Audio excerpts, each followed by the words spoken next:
Hello. Writing. Good afternoon. How Hi. are you? How may we help Hi. you? How are you?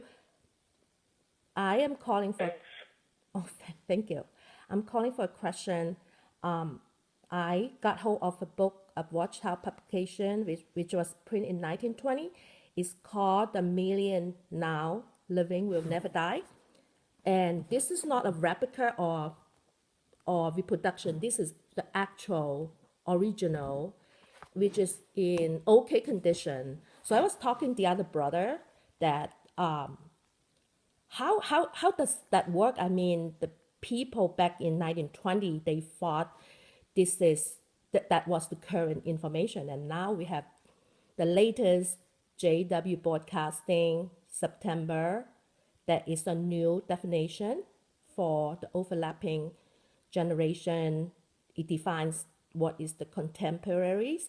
So I was asking, what about if someone tell me that Armageddon won't come in another 20 years, it's going to be another new light. What do you say about that, brother? Well, have you spoken to one of Jehovah's Witnesses before in your local area? Yes, I have. Actually, the younger Jehovah's Witnesses are not aware of this older book. Some have never seen it, and the current light. And I was speaking to the active Jehovah's Witnesses.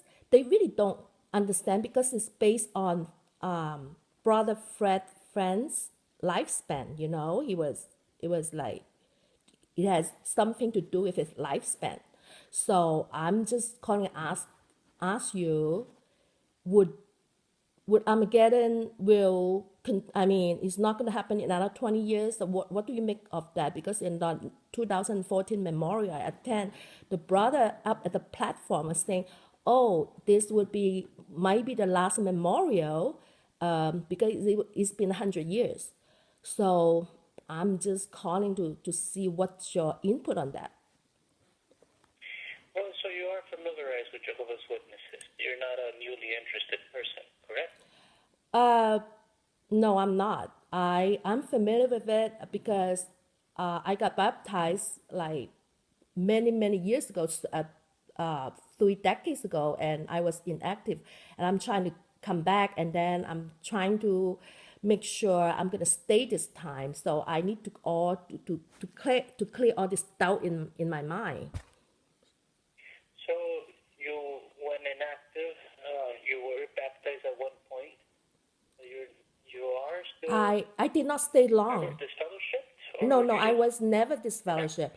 I guess you could consider I'm worldly because I did not want to marry one of the brother when, when I was in the 20s because I want to marry a professional. But that's what I did. So I left and married a Catholic. He's professional. He's able to give me a good life. So, but then now I'm older. I say, okay, I need to go. I need spiritual get back to my spirituality. That's why but I say I cannot just come and go. I need to be sure. And I'm researching and I'll stuff. tell you this much. We do not offer answers over the phone. Oh, you We don't don't? have such arrangement. We typically take care of these matters within the local congregation. So you would have to approach one of the congregation elders, as you know who they are, and your local congregation or Jehovah's Witness, and tell them, talk to one of the elders and tell them that you're interested in coming back, but first you would like to understand well our current understanding of the generation. If that's Yeah, what you they are. did tell me the overlapping because when I studied in the 80s, and it was the generation of 1914 apparently that had passed away. So when I hold this book up, Millions Now Living Will Never Die, this is original by the way, and the brother and the sister seems to be a little bit fearful of that, and I don't get it because this is Watchtower publication. Why would they be kind of like they not willing to take a look and not even to touch it? You know what I mean? We appreciate the work that has been done by many of our, faithful brothers throughout the years. However, our understanding does get, like gets brighter, as the time goes on.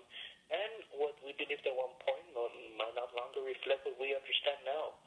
So that's why it's good for you to approach the congregation elders, and they can help you in coming up to date with our current understanding of the generation. I understand that you want me to call the local brothers, and I have been talking to them, but you're the headquarters.